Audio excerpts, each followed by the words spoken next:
next operation on the matrices which is called inverse of a matrix. एक inverse होता क्या है? ये इनवर्स जो है ये इसको हम आगे जाके पढ़ेंगे. This is called the multiplicative inverse of a matrix. तो देखते हैं हम क्या चीज है ये. If A is a square matrix, हमें दिया गया है ए एक स्क्वायर मैट्रिक्स है ऑफ ऑर्डर एम. तो देखिए जब हम स्क्वायर मैट्रिक्स देते हैं तो हमें वहां पे m क्रॉस m लिखने की जरूरत नहीं है. हमने उसका एक ही ऑर्डर डिफाइन कर दिया m. मान लीजिए 3 अगर लिखा गया ऑफ ऑर्डर 3 का मतलब है स्क्वायर मैट्रिक्स है तो इसका ऑर्डर होगा 3 cross 3. And if there exists another square matrix B of same order M such that A into B, अगर A और B का हम प्रोडक्ट करें या B into A का प्रोडक्ट करें और वो सेम भी आए और दोनों का प्रोडक्ट आइडेंटिटी के बराबर भी आए, तो दिस इंप्लाइज जो A है वो B का इनवर्स है एंड जो B है वो A का इनवर्स है. मतलब एक दूसरे के ये इनवर्स होते हैं. तो एक एग्जांपल हम लेके चलते हैं यहाँ पे. देखिए ए और बी हमने दो मैट्रिसेस लिए, इन दोनों का प्रोडक्ट करके देखते हैं क्या आता है.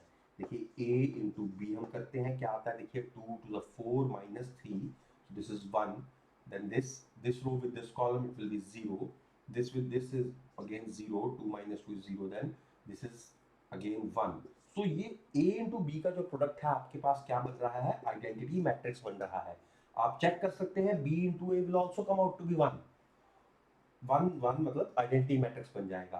तो जब ये दो का प्रोडक्ट आपके पास आइडेंटिटी मैट्रिक्स बन जाए, ऑल्सो आप चेक करना बहुत जरूरी है, also B into A must come out to be identity matrix of the same order. then we can say both of these are inverse of each other and is denoted by this.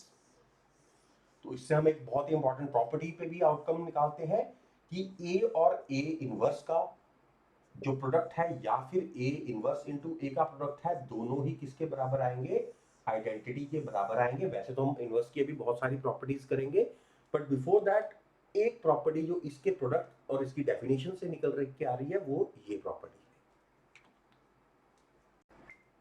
चलिए अब हम next topic करते हैं inverse of a matrix की कुछ properties. तो एक बात तो हम जरा बहुत क्लियर कर लें कि इनवर्स जो है मैट्रिक्स का वो सिर्फ एक स्क्वायर मैट्रिक्स के लिए ही पॉसिबल है. एक रेक्टेंगुलर मैट्रिक्स का इनवर्स पॉसिबल नहीं हो सकता. बिकॉज अगर ए इंटू बी एक रेक्टेंगुलर, ए और बी दोनों रेक्टेंगुलर मैट्रिसेस हैं, तो ए और बी का जो प्रोडक्ट होगा वो बी और ए के बराबर नहीं होगा, क्योंकि उनका हो सकता है रिवर्स प्रोडक्ट ही पॉसिबल ना हो. तो यहाँ पे हम बहुत क्लियर है कि ए और बी का जो इनवर्स है तभी पॉसिबल है जब वो स्क्वायर मैट्रिक्स हो. तो अब हम इस पे कुछ प्रॉपर्टीज करते हैं.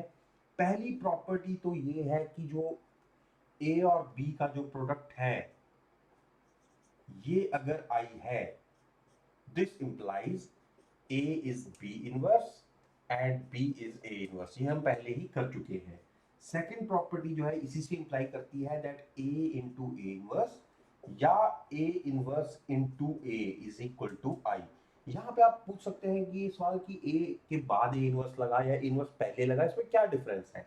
यहाँ पे बहुत ही इंपॉर्टेंट डिफरेंस है. ये ए के बाद that is post multiplied by A inverse और this is pre multiplied by A inverse. ये हमें क्वेश्चंस के अंदर बहुत इंपॉर्टेंट प्रॉपर्टी देखने को मिलेगी, तो इसको हम बहुत अच्छे से याद रखें. थर्ड वन इज कि अगर दो या दो से ज्यादा का प्रोडक्ट का इनवर्स आ रहा है मैट्रिसेस का, तो उसका ऑर्डर रिवर्स हो जाता है, that is B inverse into A inverse. अगर यहाँ पे आपके पास 3 हो या 4 हो तो ए बी सी का बी इनवर्स होगा, तो that is also C inverse B inverse A inverse. इसको हम क्या कहते हैं, रिवर्सल लॉ ही कहते हैं. तो यहाँ पे देख रहे हो रिवर्स ऑर्डर में आपका जो इनवर्स है वो एग्जिस्ट कर रहा है. Then fifth is a simple shortcut, you can say कि कोई अगर आपके पास डायगोनल मैट्रिक्स है ए बी सी, मैं कोई भी एक आपको ऑर्डर लेके दिखा देता हूँ, तो इसका जो इनवर्स होगा इस डायगोनल मैट्रिक्स का वो सिर्फ यही डायगोनल रह जाएंगे और A inverse B inverse C inverse हो जाएगा. तो इसको मैं आपको थोड़ा सा एक्सपेंड करके भी दिखा देता हूँ. फॉर एग्जाम्पल आपके पास एक मैट्रिक्स है जिसमें ए 0 0 बी एक डायगोनल मैट्रिक्स था जिसके डायगोनल्स में एलिमेंट है. अगर इसका इनवर्स आपको निकालना है तो it will be 1 by a 0 0 and 1 by b. तो क्या हुआ यहाँ पे, जो डायगोनल वाले थे एलिमेंट्स उनका रेसिप्रोकल हो गया, बाकी कोई छेड़ा नहीं या 0 0 0 ऐसे ही रहे. और ये कब पॉसिबल है? सिर्फ और सिर्फ डायगोनल मैट्रिक्स में पॉसिबल है। Then sixth property is A transpose का इनवर्स अगर आप लेते हो या ए इनवर्स का आप ट्रांसपोज लेते हो, इट विल बी सेम। तो आज का हमारा टॉपिक है elementary transformations, either the row transformation or the column transformation. These both are used to find the inverse of the matrices. तो सबसे पहले तो there are three basic operations of column and three basic operations of rows. इनको हम understand करते हैं। जब ये हमारे क्लियर हो जाएंगे then we can start with the inverse of a matrix. So let us start with the first elementary operation, that is the interchange of any two rows or any two columns. कोई भी matrices जब equate होते हैं, मान लीजिए ये matrix किसी और मैट्रिक्स का इक्वेट है, तो हम ये ऑपरेशंस दोनों मैट्रिसेस पे लगा सकते हैं so that their overall arrangement can be equated. तो दो मैट्रिसेस इक्वेट किए जा सकते हैं अंडर दीज ऑपरेशंस। तो सबसे पहले तो अंडरस्टैंड करते हैं इस नोटेशन का मतलब क्या है, या फिर इस नोटेशन का मतलब क्या है, इसको समझते हैं। देखिए मैंने एक मैट्रिक्स लिया जो 2x2 ऑर्डर का मैट्रिक्स है। इसमें मैं एक ऑपरेशन लगाता हूं R1 इंटरचेंज विद R2। तो ये जो मैट्रिक्स है ये कुछ ऐसा दिखेगा अब आपको, जो रो 2 है वो रो 1 की जगह आ जाएगी और जो रो 1 है वो रो 2 की जगह आ जाएगा, मतलब आपस में ये स्विच कर गए। तो यहाँ पे आ जाएगा 1 और 5 और इधर आ जाएगा 2 और 3। So this operation is known as the interchange operation for two rows. Similarly, we can apply for two columns. तो यही जो है सेम कॉलम के लिए अप्लाई किया जा सकता है। अगर मैं यहाँ पे लिखता C1 इंटरचेंज विद C2, तो ये जो मैट्रिक्स नया बनता कुछ ऐसा बनता, ये कॉलम 2 होता है और ये कॉलम 1। अब इनको आपस में इंटरचेंज कर देना है, तो मतलब यहाँ पे 3 हो जाएगा, ये 5 और यहाँ पे हो जाएगा 2 और 1। तो these are two operations which we understood through the interchange of rows or interchange of columns. चलिए अब हम नेक्स्ट ऑपरेशन समझते हैं, that is the multiplication of the element of any two row और column by a non zero numbers. That means अगर हम क्या यहाँ पे करते हैं, कोई एक मैट्रिक्स हमारे पास है, मान लीजिए 1 3 5 एंड 7, ये एक मैट्रिक्स है। इसमें हम क्या करते हैं, कोई भी रो को हम या किसी भी कॉलम को किसी कांस्टेंट से मल्टीप्लाई कर सकते हैं। तो इसको सिंबॉलिकली हम लिखते हैं आर आई चेंजेस टू के टाइम्स आर आई। मतलब हो सकता है, देखिए 1 हो सकती है रो 2 3 हो, किसी भी रोज को हम चेंज कर सकते हैं। तो मान लीजिए हम यहाँ पे रो 1 को चेंज करना चाहते हैं, इसको डबल करना चाहते हैं, तो we will apply an operation if R1 changes to. अब ये देखिए यहाँ पे एक ही साइड एरो है, जैसे कि लास्ट वाले में इंटरचेंजेबिलिटी थी तो वहां पे दोनों साइड एरो था, तो यहाँ पे एरो की जो पॉइंटिंग है वो एक साइड पे है। तो R1 changes to 2 times R1, तो सिर्फ आपने रो 1 जो है इसको ट्रांसफॉर्म करना है, तो दिस विल बिकम 1 वाला जो बन जाएगा ये 2, 3 वाला बन जाएगा 6। ये 5 और 7 रहेंगे इंटैक्ट, मतलब सेम, इनके अंदर कोई चेंजेस नहीं होंगे। Similarly, we can change in the columns like C2 changes to half C2। अगर मैं ये ऑपरेशन अप्लाई करता हूं तो मेरा ये मैट्रिक्स कैसा बनेगा, देखिए 1 और 1 और 5, ये आपका फर्स्ट कॉलम तो इंटैक्ट रहा। अब सेकंड कॉलम जो है उसको हमने क्या करना है, इंटू 1/2 कर देना है, मतलब 3/2 बन गया और ये 7/2 बन गया। तो this is the column transformation operation and this is the row transformation operation in the multiplication. चलिए अब हम इसके थर्ड मोस्ट इंपॉर्टेंट ट्रांसफॉर्मेशन को समझते हैं, जिसमें हमें एक मैट्रिक्स दे दिया जाए तो उसके अंदर कुछ ट्रांसफॉर्मेशन ऐसी की जा सकती हैं, लाइक R1। एक एग्जांपल मैं लेके चलता हूँ 1 2 5 3। इसके अंदर मैं R1 को चेंज कर सकता हूँ, पहले तो जनरल फॉर्म लिख देते हैं, RI changes to RI plus K times RJ। मतलब आप उस रो के साथ कुछ एडिशन या सब्ट्रैक्शन आप कर सकते हो विद द सेकंड रो और third row by multiplying that row with the constant. तो यहाँ पे इसको समझते हैं the addition of elements of any row, मतलब ये एक रो है, ऑफ एनी रो और कॉलम, कॉलम के लिए भी ऑपरेशन करेंगे, to the corresponding elements of any other rows or columns multiplied by a non-zero constant। तो एक रो के अंदर हमने कुछ k टाइम्स मल्टीप्लाई किया सेकंड रो और आपस में इनको कर दिया ऐड। अब के अगर आपको माइनस करना है तो के नेगेटिव में हो जाएगा, उसमें कोई दिक्कत नहीं हो सकती। तो फॉर एग्जांपल मुझे यहाँ पे R2 जो है एक ऑपरेशन लगा के दिखाता हूँ, R2 चेंजेस टू R2। देखिए यहाँ पे R2 अगर है तो R2 ही रहेगा, चेंज नहीं होगा। ये k टाइम्स यहाँ पे नहीं करना, आप सब्ट्रैक्ट कर सकते हो कुछ, तो सब्ट्रैक्ट किया या ऐड किया, माइनस करते हैं इसको, के 5 टाइम्स मैं R1 कर देता हूँ। तो देखते हैं इस ऑपरेशन के साथ हमें आउटकम्स कैसी मिलती है। तो इस ऑपरेशन के बाद देखिए R2 को मैं चेंज कर रहा हूँ, R2 माइनस 5 टाइम्स R1, तो R1 तो बिल्कुल सेम रहेगा, R1 चेंज नहीं होगा। अब R2 को चेंज करते हैं, देखिए 5 को हम सब्ट्रैक्ट करने जा रहे हैं 5 टाइम्स रो 1 वाले एलिमेंट्स के साथ, ये कॉरस्पॉन्डिंग एलिमेंट इसके साथ सब्ट्रैक्ट होगा और ये वाला इसके साथ। तो 5 में से आप 5 टाइम्स 1 को सब्ट्रैक्ट करोगे तो ये वाला एलिमेंट मिलेगा आपको। इसमें आप क्या करिएगा, 3 माइनस 5 टाइम्स 2, तो ये आपको दिस एलिमेंट मिलेगा। तो ये ऑपरेशन हमने इस तरीके से लगा दिया, तो इसकी आउटपुट आपको मिली, देखिए 1 2, यहाँ पे ये बन गया 0 और ये बन गया 3 माइनस 6, तो -3। तो ये आपके पास न्यू मैट्रिक्स जो है वो डेवलप हो गया after this operation. Similarly we can apply this transformation like C1 changes to C1 minus C2, simple ये ऑपरेशन भी लगा सकते हैं। तो C1 वाले एलिमेंट्स क्या है, ये 1 और 5, इनको हमने चेंज करना है C1 माइनस C2, तो ये बन जाएगा -1 और 5 में से 3 माइनस करोगे तो बन जाएगा 2। C2 बिल्कुल सेम रहेगा, तो 2 और 3।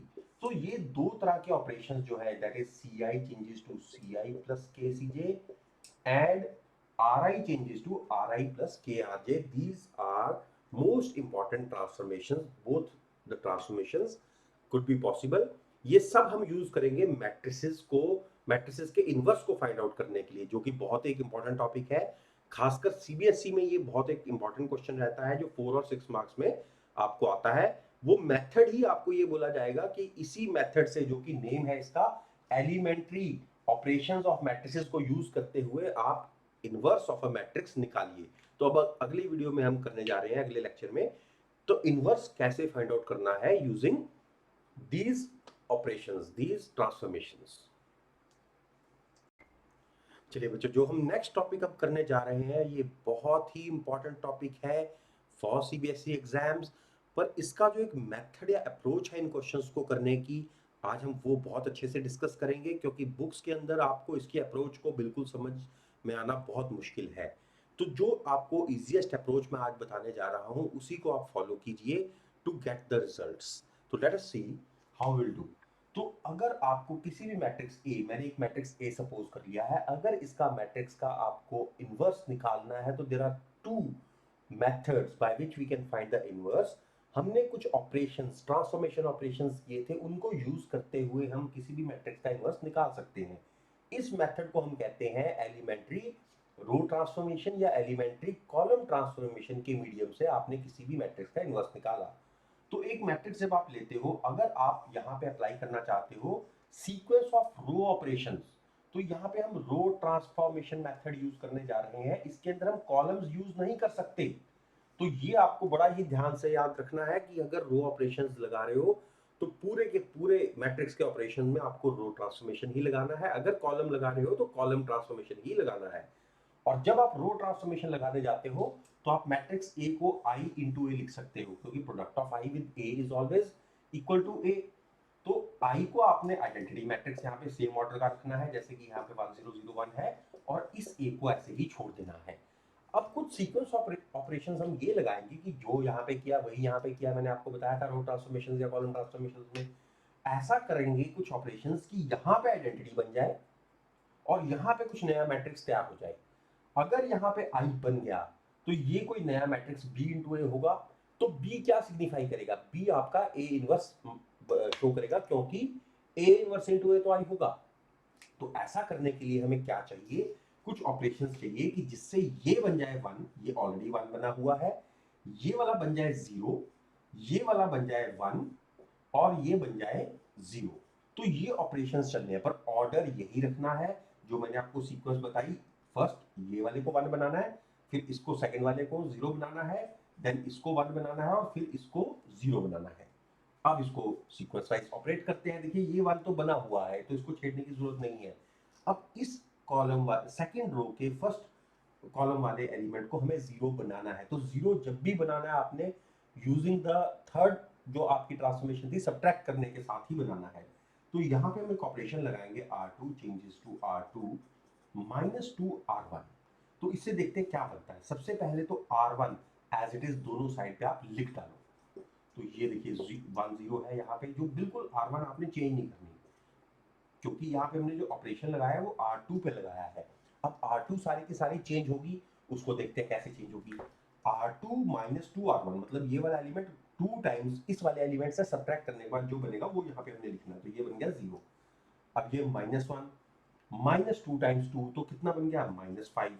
यहाँ पे देखते हैं 0 माइनस टू टाइम्स दिस, तो ये बन गया -2।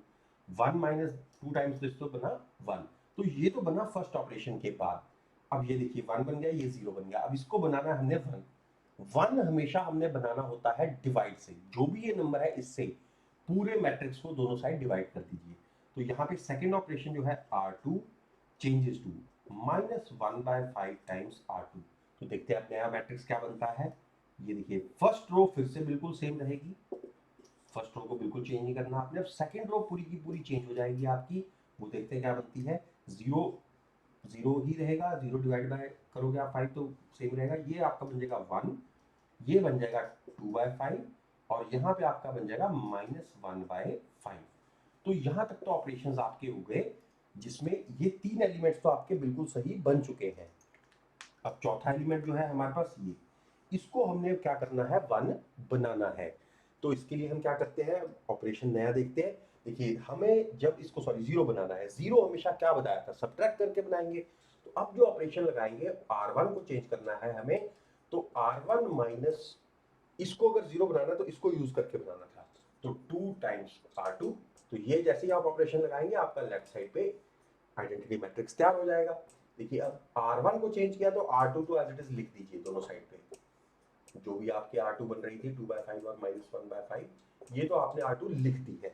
अब चेंज क्या करना था, R1 को चेंज करना था। अब R1 को चेंज करते हैं। R1 माइनस 2 टाइम्स R2 ये आपको करना था। तो 1 माइनस 0 टाइम्स 2 करोगे कोई फर्क नहीं पड़ता, ये 1 ही रहेगा। इसको चेंज करते हैं। देखिए 2 माइनस 2 टाइम्स दिस तो ये 0 बन गया। तो ये आपका बन गया आइडेंटिटी मैट्रिक्स। इधर देखते हैं क्या बनता है। 1 माइनस 2 टाइम्स दिस तो 1 माइनस 4/5, ये बना 1 माइनस 4/5। इसको अगले स्टेप पे हम आंसर लिखेंगे।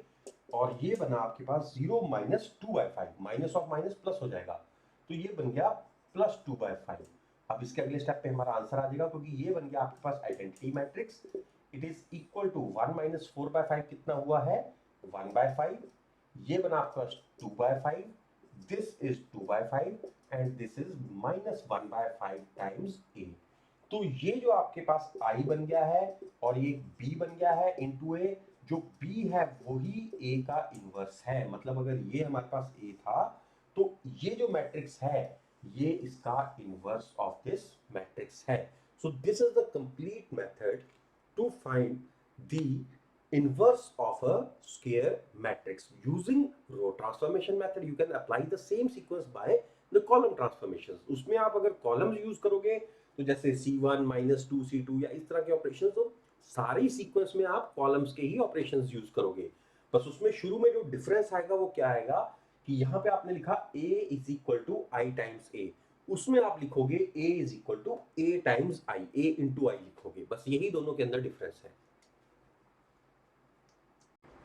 देखिए अभी हमने किया 2/2 का एक स्क्वायर मैट्रिक्स का इनवर्स। अब हम जानते हैं operational sequence of a 3/3 matrix. ये जो ऑपरेशनल सीक्वेंस मैं आपको बताने जा रहा हूँ ये नॉर्मली बुक्स के अंदर वगैरह आपको नेट पे अवेलेबल नहीं होती है। ये एक टेक्निक मैं आपको बताने जा रहा हूँ जिससे आप 100% आपका जो आंसर निकलेगा एक्यूरेट निकलेगा। तो आपने सिर्फ क्या करना है, इस सीक्वेंस को फॉलो करना है। एक 3/3 के मैट्रिक्स में आपने सबसे पहले A11 को आपने क्या बनाना है 1, फिर A21 को आपने बनाना है 0, फिर A31 को आपने बनाना है 0। देन अब ऑपरेशन में पूरी की पूरी सेकंड कॉलम ऐसे नहीं चलेगा, अब यहां पे चलेगा। फिर इसके बाद आपने ऑपरेशन करना है A22 को आपने बनाना है 1, फिर आपने ये चलना है A32 को बनाना है आपने 0। Then we will follow this route A33 को आपने बनाना है 1, देन इसको करना है A23 को आपने बनाना है 0, फिर A13 को आपने बनाना है 0 और लास्ट में आपने A12 को आपने बनाना है 0। So this is the sequence which you need to follow. तो ये सीक्वेंस अगर आपने याद रख ली, जो कि बहुत इजीली मैं आपको डायग्राम की हेल्प से बताऊंगा, ये पहले, फिर ये, फिर इसको, देन इसको, फिर इसको, फिर इस ऑर्डर को, देन इसको, इसको और देन लास्ट में इसको। अगर ये सीक्वेंस आप फॉलो करोगे, जो कि कॉलम ऑपरेशंस चाहे रो ऑपरेशंस आप लगाइए, तो मोस्ट प्रेफरली मैं आपको कहूंगा कि रो ऑपरेशंस आप ट्राई कीजिए। जब भी कुछ मेंशन ना हो तो रो ऑपरेशन सबसे कन्वीनियंट होते हैं। आप रो ऑपरेशंस लगाइए, ये सीक्वेंस को फॉलो कीजिए, 100% आपका रिजल्ट जो है वो आएगा। और दो चीजों को बहुत ध्यान रखना है कि 1 हमेशा डिवाइड से बनाना है या फिर इंटरचेंज ऑफ रोज से, या अगर पहले ही आपको दिया गया है उस पॉइंट पे 1 तो उसको आप इंटैक्ट छोड़ दीजिए। और 0 हमेशा आपने सब्ट्रैक्टिंग वो चीज से बनाना है जो ऑलरेडी आपकी क्रिएट हो चुकी है। तो 0 हमेशा सब्ट्रैक्टिंग एडिशन से, और 1 हमेशा डिवाइडिंग से, या फिर आपका प्री डिटर्मिन्ड वहां पे 1 हो तो उसको एज इट इज छोड़ सकते हैं। चलिए अब हम नेक्स्ट टॉपिक करते हैं कि फाइंडिंग द इनवर्स के टाइम पे हम एक बहुत इंपॉर्टेंट चीज डिस्कस करते हैं कि a square matrix has an inverse which is unique if it exists. यहाँ पे इफ इट एग्जिस्ट्स का क्या मतलब है कि हर स्क्वायर मैट्रिक्स का इनवर्स नहीं होता। अगर वो एग्जिस्ट करता है तो we can find out that way. तो we have many methods to find the inverse of a matrix, but अगर वो एग्जिस्ट नहीं करता, हाउ विल वी फाइंड कि वो एग्जिस्ट नहीं करता। देखिए जब हम डिटर्मिनेंट्स चैप्टर पढ़ लेंगे तब इसको इक्वेट करना बहुत ही आसान हो जाता है। डिटर्मिनेंट की वैल्यू निकालने से हमें पता लग जाता है कि मैट्रिक्स का इनवर्स इनवर्स एग्जिस्ट करेगा या नहीं करेगा। बट ड्यूरिंग द ऑपरेशंस हमें फाइंड आउट करने के लिए जो सीक्वेंस है उसको फॉलो करना पड़ता है। और उस सीक्वेंस को फॉलो करते हुए अगर लेफ्ट हैंड साइड पे हमारे पास अगर किसी भी रो या किसी भी कॉलम में ऑल जीरोस बन जाए, तब हम कह सकते हैं कि inverse of this matrix does not exist. Like in this case we will see. देखिए सबसे पहले पहला एलिमेंट है 10, इसको हम बनाएंगे 1। तो 1 बनाने के लिए क्या करना पड़ेगा, R1 को चेंज करना पड़ेगा 1/10 R1 से। तो इसको हम क्या कर रहे हैं, यहाँ पे चेंज कर रहे हैं, ये बन गया 1, ये बन गया -2/10 विच इज -1/5, और राइट साइड पे देखिए 1/10 और ये 0। देखिए मैं सिर्फ एक रो ही अभी लिखी चेंज करके, और सेकंड रो मैंने एज इट इज उतारनी है इसलिए मैंने उसको साथ में नहीं लिखा। अब सेकंड रो में हमें ये जो है इसको 0 बनाना है। इसको 0 कैसे बनाएंगे, R2 changes to R2 plus 5 times R1। जैसे आप -5 में +5 करोगे ये 0 बन जाएगा। तो देखते हैं क्या बनता है। देखिए इसमें अब R2 को चेंज किया तो R1 को बिल्कुल आप सेम रख लोगे। तो R1 हमारे लिए बिल्कुल सेम, R2 को चेंज करते हैं तो R2 में ये -5 + 5 हुआ तो ये 0 बन गया। जैसे 1 + 5 टाइम्स दिस हुआ ये भी 0 बन गया, क्योंकि 1 - 1 बचेगा 0। यहाँ पे अब आप देखिए कुछ भी लिख दीजिए, कोई फर्क नहीं पड़ा। जो आंसर है 0 + 5 टाइम्स दिस, तो ये 1/2 बन गया और ये आपका 1 ही रहा। तो इससे कोई मैटर नहीं करता, क्योंकि यहाँ पे आपके देखिए लेफ्ट हैंड साइड पे एक रो में सारे जीरोस आ गए। तो हम यहाँ पे साफ कह सकते हैं A inverse does not exist. तो किसी भी रो में अगर आपके ऑल जीरोस आ जाते हैं तब हम क्लियर कट कह सकते हैं कि inverse of those matrix does not exist. Similar could happen in the columns.